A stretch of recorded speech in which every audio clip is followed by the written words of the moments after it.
Now, this is the part 6 of our video for the journey to Binobagan.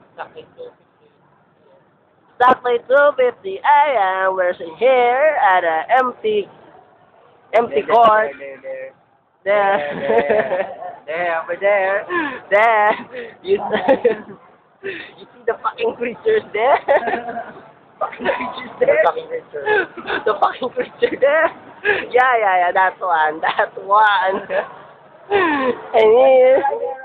Right here, and right here are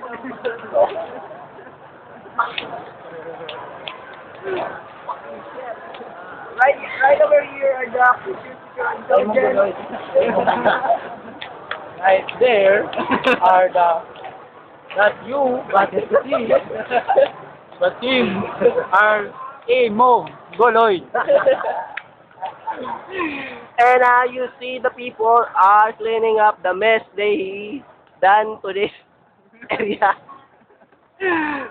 It's so walang kwenta. The concert is wala kwenta because the mo. Kada huli. That mess. Do you see that? You see the shoes? It's not the shoes anymore. What a mess. What a mess. Look at this. Look at this. When we go here, it's a shoe. Now, Look at this shoe. What the hell happened to this shoe? It's so rotten. Bakit? What the hell? From the other court, there are some policemen and policewomen who are just standing there, just doing nothing, chatting. What the? Now we're up at the show. Thank you for watching the Binobagan Tour 2010.